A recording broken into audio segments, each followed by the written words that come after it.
Why are you doing this? This is outrageous. This is a kangaroo court. That's what we have here, This Mr. is Chairman. wrong. To violate your own rules without going by the mandates of the parliamentarian. This is unbelievable. There's a way to do this. If you want to force this through, if you want to ram this through, there's a way to do it in accordance to the rules as spelled out by the parliamentarian. But sir, this lacks decency. It lacks decorum. It shows that you do not want to simply hear from your colleagues. This is absolutely wrong. This is us simply trying to rush through one of the most controversial nominees we've had under this presidential administration. We all know Trump and his swine have had the goal of remaking the entire judiciary in his image over the last decade, the culmination of 5 decades of careful planning by the right in the wake of the civil rights movement to try to take back their country. During Trump's first term, he seemed more focused on placing judges that would move forward a conservative agenda based on the rule of law. This time around, he seems dead set on placing judges who will ignore the law and do whatever it takes to creatively interpret written laws to bend and mold to the will of the Trump agenda. And it feels as if this entire great experiment to remake the federal judiciary over decades is culminating with the attempted appointment of one man. One dramatically underqualified, evil, sniveling, Nosferatu-looking son of a bitch who, if he was written into a children's book as the villain, it would simply be too on the nose, too obvious. This is the man, 𝗬𝗡𝗪𝗡, who Trump and his cronies are like, yes, get this man on the bench. The Republicans in the Senate Judiciary Committee voted on Thursday to advance 𝗬𝗪𝗧's nomination to the Third Circuit Court of Appeals, a vote which prompted all Democrats on the committee to walk out, as you saw in the opening clip, because they wanted more debate and to get a whistleblower's testimony before having a vote. Because Republicans are pushing through 𝗬𝗪𝗧's nomination despite zero judicial experience, despite numerous professional complaints against him by his own colleagues, and despite the glaring can't miss it neon sign conflict of interest because he was very recently, like literally last year, Trump's personal defense attorney in his criminal trial in Manhattan. Today, we're talking about who this creep is and why his appointment will lock in the cruelty of the Trump regime for decades to come. Thank you to my partner on today's video, PDS Debt. Credit card debt sucks. I've struggled with it. I know how stressful and overwhelming it can feel to watch those debts pile up, and it's so hard to live your life under the constant strain of worrying about credit card debt on top of, literally everything else going on in the world right now. And of course, it's the credit companies that win when you have to keep paying them huge amounts of interest every single month. It can feel so good to finally take back control of your life by tackling those big, scary debts. If you're struggling with credit cards, personal loans, collections, or medical bills, you need to check out PDS Debt. PDS Debt provides a service to match you with debt solutions tailored to your financial situation, and they have a team of people ready to help you with your debt journey. They understand your specific scenario and will help provide alternative solutions to becoming debt-free.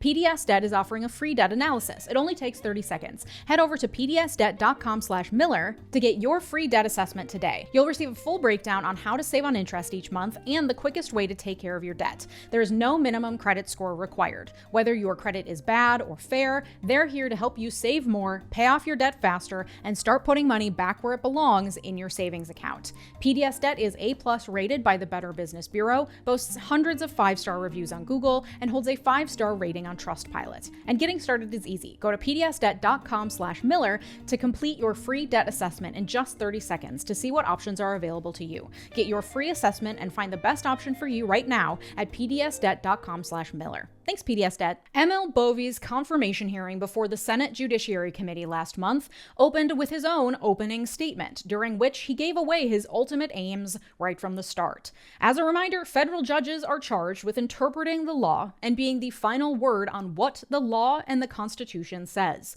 That is their job, to interpret the law in good faith, no matter what they personally think is right or wrong, but instead based on sound legal principles and reasoning, at least in theory. And yet, 𝗬𝗪𝗧 used his opening statement to tout the fact that he does what he thinks is right, no matter what. I am someone who tries to stand up for what I believe is right. I'm not afraid to make difficult decisions.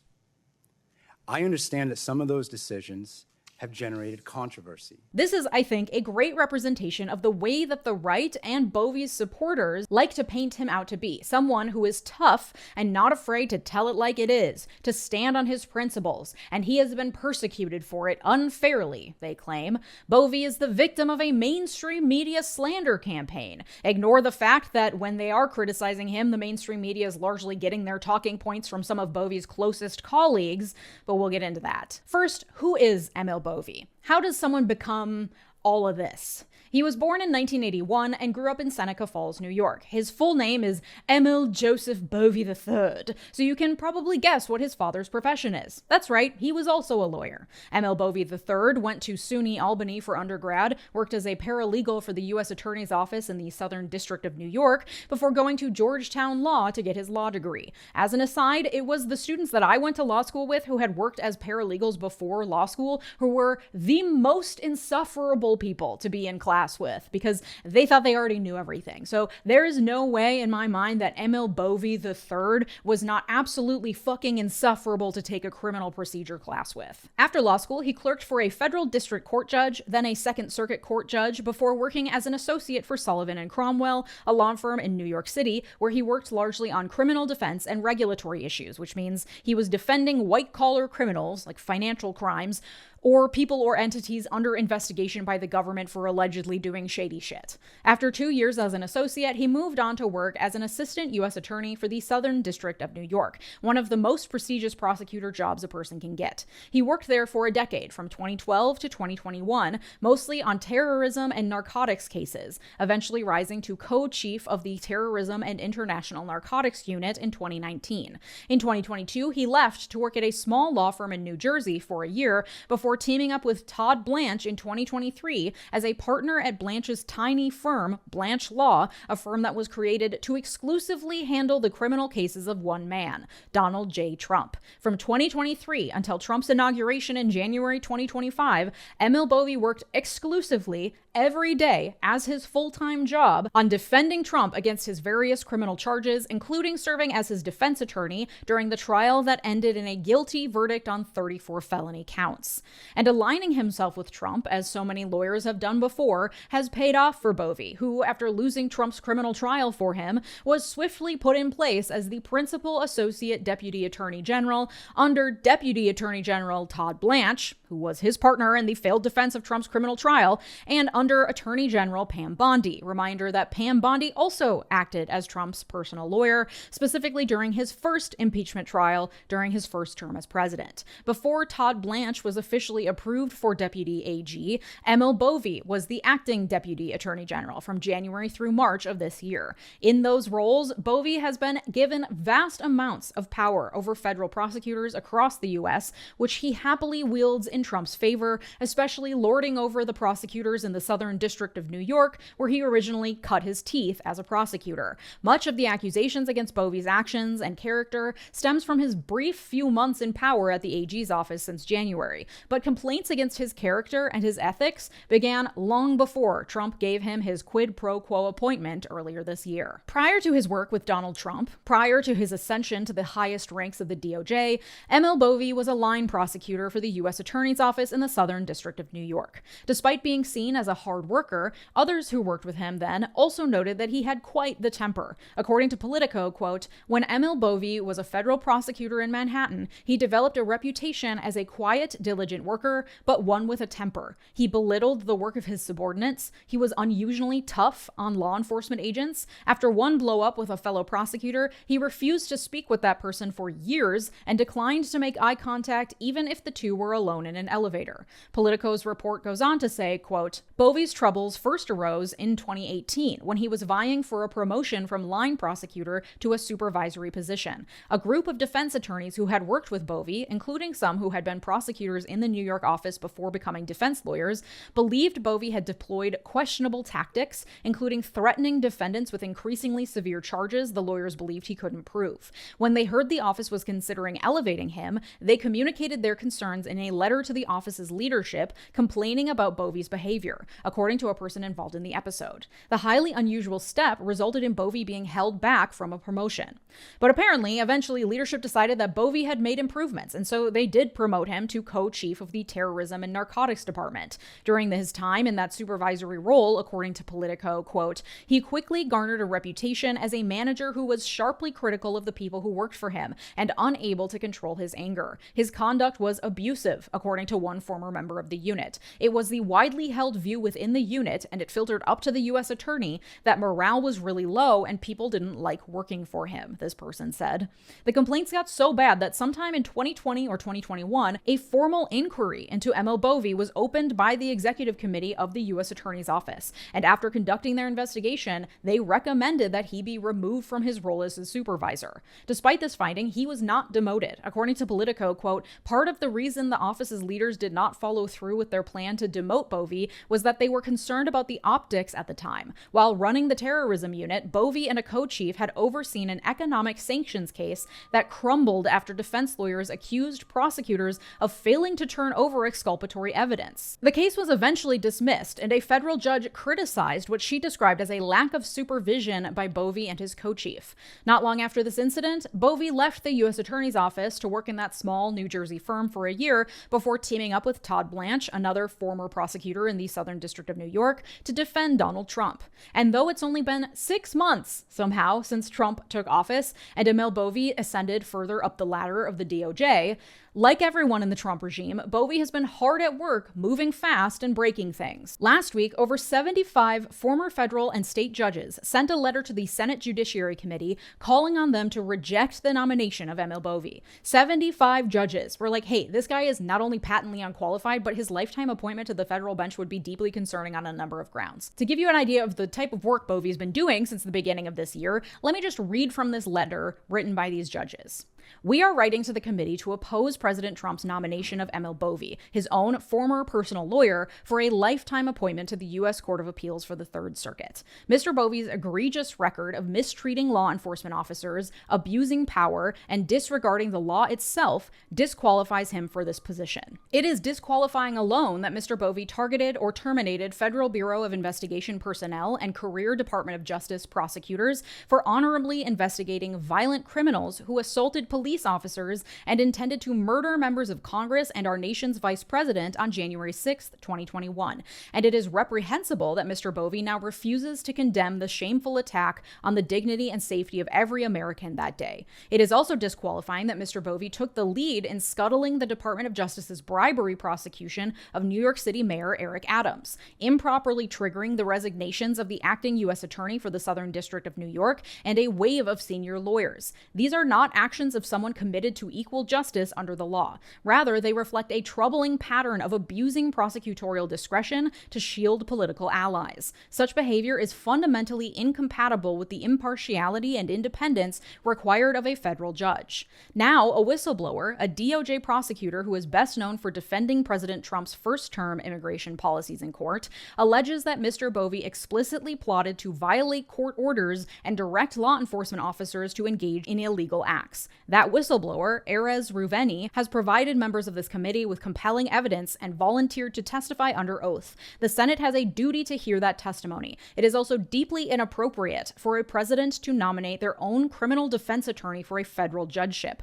especially when that president has said he is nominating judges based on whether they will be more loyal to him than to the country. In fact, when President Trump nominated 𝗏𝗏𝗏𝗏𝗏𝗏, he posted on social media that 𝗏𝗏𝗏𝗏𝗏𝗏𝗏 would do anything else that is necessary to make America great again. That statement underscores the peril of confirming a nominee whose principal qualification appears to be personal loyalty to the president. So again, just since January, 𝗏𝗏𝗏𝗏𝗏𝗏𝗏 has fired the prosecutors in charge of cases against the January 6th insurrectionists and has also targeted the FBI agents who are conducting investigations into those people. In fact, he helped to lead a new Justice Department effort called the Weaponization Working Group, tasked with examining prosecutors and FBI employees for their alleged weaponization of the DOJ, a favorite MAGA talking point. A memo that 𝗏𝗏𝗏𝗏𝗏𝗏𝗏 recently wrote stated that the FBI, quote, actively participated in what President Trump appropriately described described as a grave national injustice by investigating the January 6th U.S. Capitol riot. Not only that, but when pressed during his nomination hearing, Bovee only agreed that Biden had been certified the winner of the 2020 election, not that he had won the election. Bovee was also the one who signed the motion to drop corruption charges against Eric Adams, seeking that the charges be dropped without prejudice so that the case could be reopened later, ostensibly to be able to hold it over Adams' head and get him to do what they want. Democrats, during the Judiciary Committee hearing, suggested that this dismissal was also a quid pro quo for Bovee. Get Adams to bend to Trump's immigration agenda in New York, and Bovee will get a coveted judgeship position. And then there was the whistleblower, a former DOJ prosecutor who came forward and alleged that Emma Bovee told prosecutors in a meeting regarding the case for sending migrants to 𝗖𝗎𝗏 in El Salvador that they should consider saying, quote, "fuck you" to judges' orders. That allegation was revealed in a whistleblower complaint filed days before the Judiciary Committee hearing. The whistleblower in question was one 𝗬𝗓𝗓𝗏. 𝗬𝗓𝗓 was the prosecutor handling the 𝗗𝗓𝗦𝗧𝗏 case, who admitted in open court that 𝗬𝗓𝗓𝗧's deportation was an administrative error. That admission proved to be a thorn in the side of the administration's ability to fully disappear 𝗬𝗓𝗓𝗧 like they did to the hundreds of other men they've sent to El Salvador without due process. And in retaliation for that inconvenience, 𝗬𝗓𝗓𝗏 was fired shortly thereafter. Now he's saying that Bovee told prosecutors to say "fuck you" to judges' orders and make sure those flights take off as scheduled, no matter what. The statement also alleges that Trump's lawyers were not forthcoming with information to Judge Boasberg, who was overseeing the case, and that the Department of Homeland Security frequently ignored notices to ground flights. And we knew this. We knew this was happening. We know that the DOJ lawyers in charge of 𝗬𝗓𝗓𝗧's case dragged their feet, obfuscated the truth, and acted in every way imaginable to delay and avoid 𝗬𝗓𝗓𝗧's return to the United States. So much so that Judge Boasberg found probable cause to hold the Trump administration in criminal contempt for willfully disregarding his orders. We knew this. But to have an official whistleblower complaint filed by an attorney in charge of that work, who was in the back rooms with Bovee and other administration officials, who has contemporaneous evidence that Bovee literally told prosecutors to say "fuck you" to judicial orders, is incredibly damning. Of course, Republican Senator and official crypt keeper Chuck Grassley called the whistleblower complaint a coordinated political strike on Bovee, and Todd Blanche dismissed the whistleblower complaint as something made up by a disgruntled former employee and nothing more than a false hit piece. Despite his supporters so easily dismissing the allegations, Bovee himself seemed to struggle to explain his way out of the accusations during the Senate Judiciary Committee hearing. When Senator Adam Schiff asked him whether he had ordered the planes carrying migrants to El Salvador to take off no matter what, Bovee dodged the question, saying, quote, "I certainly conveyed the importance of the upcoming operation," end quote. And according to the Leadership Conference on Civil and Human Rights, a coalition with 250 members that also wrote a letter condemning Bovee's nomination, quote, "Bovee also established a sanctuary cities enforcement working group to target cities with sanctuary protections for immigrants, even calling for legal action to be taken against these cities to challenge their policies. He implemented a new initiative to further this goal called Operation Take Back America, which called for a freeze of federal grants to sanctuary jurisdictions and mandated a review of all organizations that receive federal grant money to identify if any support or provide services to removable or illegal aliens, and if they do, to cease their funding. These initiatives were given such high priority that despite a government-wide hiring freeze, Mr. Bovee authorized the hiring of additional assistant U.S. attorneys in all southern border U.S. attorney offices. He warns that resistance to President Trump's policies will not be tolerated and directs the offices to bring cases against what he calls misguided advocacy groups operating against the public interest, meaning any organization that provides services to undocumented immigrants. And according to a separate letter signed by 900 former DOJ attorneys advocating against the appointment of Bovee to the federal appellate bench, Bovee's handling of the Eric Adams dismissal, quote, sent shockwaves through the ranks, cratering morale, triggering mass departures, and eroding the effectiveness of DOJ's vital work. Prosecutorial authority carries profound consequences on individuals' lives and the integrity of our public institutions. Wielding it without impartiality is a flagrant abuse of that that power. Because impartiality is also a cornerstone of the judiciary, any failure to exercise it at DOJ must be carefully considered. Each of you was elected through a democratic process that for nearly 250 years has been anchored by the rule of law. But the law is only as strong as the institutions that interpret and enforce it. Foremost among them, the federal judiciary and the Department of Justice. By elevating those who've degraded one of those institutions to lifetime seats on the other, you will have abrogated your duty to ensure that we remain a nation of laws. Again, that letter signed by 900 former DOJ attorneys.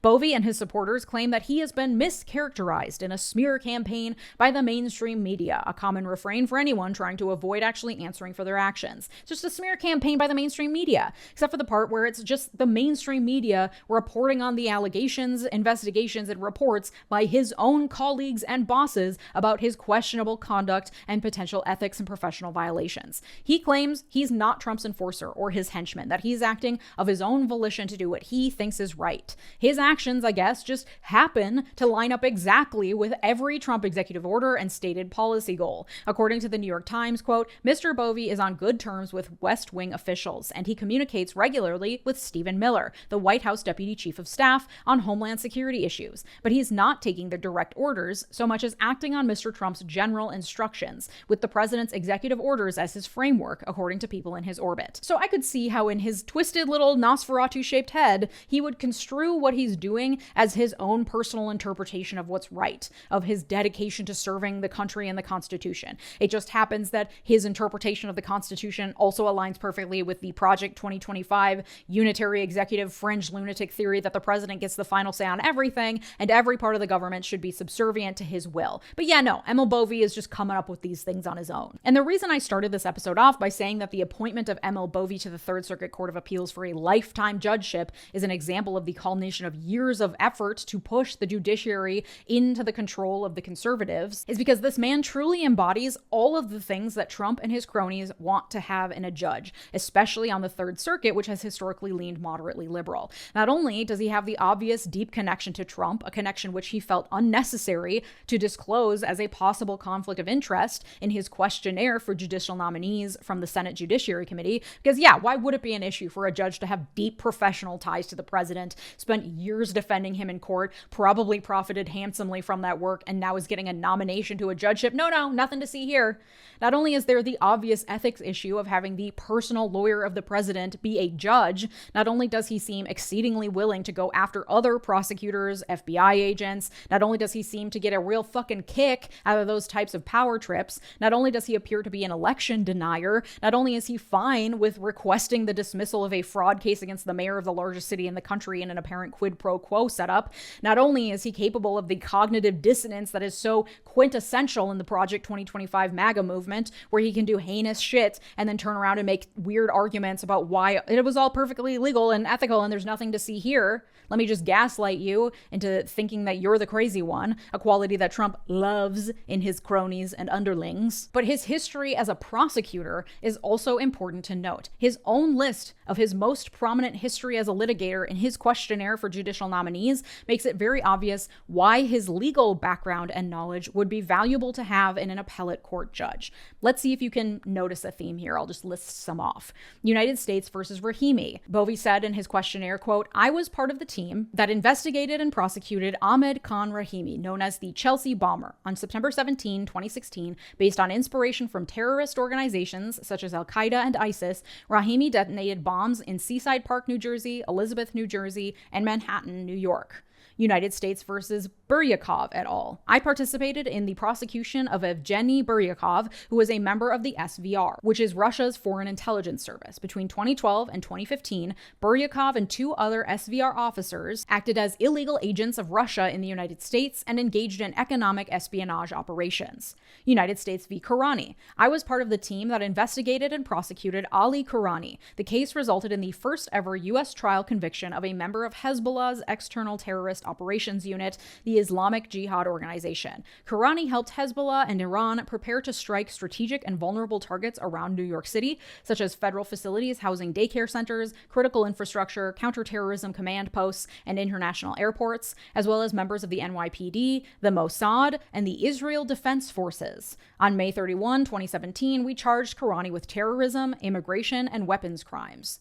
United States v. Hernandez Alvarado. I was part of the team that investigated and prosecuted Juan Antonio Hernandez Alvarado for a drug importation conspiracy that involved at least 150,000 kilograms of cocaine, approximately $138.5 million in drug proceeds, multiple murders, and related weapons offenses. Hernandez Alvarado was a Honduran congressman during some of the offense conduct, and his co-conspirators included his brother, former Honduran President Juan Orlando Hernandez Alvarado, and several other Honduran congressmen, military officials, and national police, among others. United States v. Campo Flores et al. I was part of the team that investigated and prosecuted Efrain Campo Flores and Francisco Flores de Freitas in connection with a sting investigation that involved a conspiracy to import 800 kilograms of cocaine into the United States. Campo Flores and Flores de Freitas are nephews of Celia Flores, who is the wife of Venezuelan de facto leader Nicolas Maduro. Prior to their arrests in Haiti, the defendants indicated that they would source the cocaine from a member of the terrorist organization known as the Fuerzas Armadas Revolucionarias de Colombia, and they agreed to use Maduro's official plane hangar to dispatch the cocaine from Venezuela. 𝗬𝗦𝗡𝗏 was a terrorism and narcotics prosecutor. In his role, he became intimately familiar with laws related to terrorism, narcotics, and related criminal offenses. I'm not saying that all the cases I just listed are suspicious. I'm just saying that his successful prosecution of those cases indicates a knowledge and a background that will serve Trump well in his biggest policy initiative, deporting as many immigrants as possible, because 𝗬𝗏𝗏𝗏 knows exactly how to use the anti-terrorism and anti-narcotics laws, which are favorites when it comes to targeting immigrants for prosecution.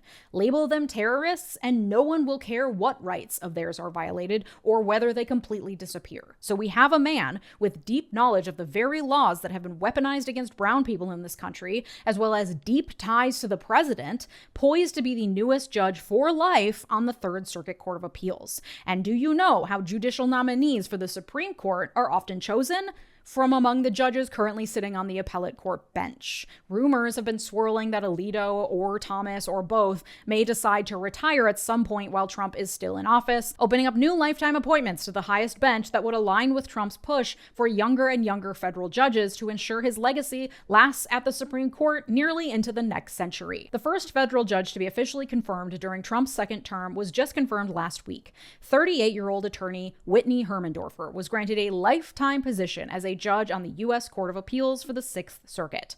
Hermendorfer has 6 total years of legal experience, roughly half of what the ABA considers to be adequate for someone to be qualified to serve as a federal appellate judge. She worked as a researcher at the conservative think tank American Enterprise Institute, where she wrote frequently about corporatizing public education and banning teachers' unions, and she directed the Tennessee AG's Strategic Litigation Unit, where she worked to support the state's near-total abortion ban, filed amicus briefs in support of Trump administration actions, including the push to end birthright citizenship and his efforts to take control of independent federal agencies. According to reporting from Common Dreams, quote, Rachel Rossi, president of Alliance for Justice, warned Monday that Hermendorfer's lack of experience, extreme agenda, history of advocacy for the wealthy and powerful, and loyalty to Trump make her an ominous bellwether of what's to come for our courts. Again, she's 38. Meaning that even if, God willing, Trump dies soon from the heart failure that people are predicting he's suffering from, his legacy will live on in his judicial appointments like Whitney Hermendorfer, who could be serving for the next 60 years.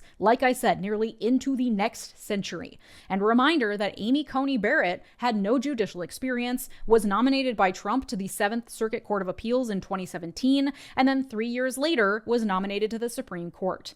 She's 53 now and was older than both Hermendorfer and Bovee when she was first nominated to the bench. If Trump's penchant for young idiots to run things into the ground during his second term is any indication, I would not put it above him to at least consider, sometime between now and 2028 or beyond, if the opportunity is presented, nominating someone like Bovee or even Hermendorfer, who would likely be 40 at most at the time, to the highest court in the land, cementing a court that is not only conservative but openly hostile towards the rule of law that completely aligns with the MAGA agenda for decades. With the vote on Thursday by the Senate Judiciary Committee to approve 𝗏𝗏𝗏𝗏's nomination, it will now go to a vote on the floor of the Senate, where it is almost sure to be approved, cementing the legacy of one of Trump's former attorneys in a whole new and terrible way. If you want to support my work, please consider joining me over on Patreon, where all of these videos are available ad-free and uncensored. Patreon.com/LeejaMiller. Thank you to my multi-platinum patrons Mark, Sarah Shelby, Art, David, RH, Latranger Lucas, Thomas Johnson, and Tay. Your generosity makes this channel what it is, so thank you. And if you liked this episode, you'll like the one from last week about what the latest Epstein feud reveals about MAGA. Thanks so much for watching. Have a good day. Bye-bye.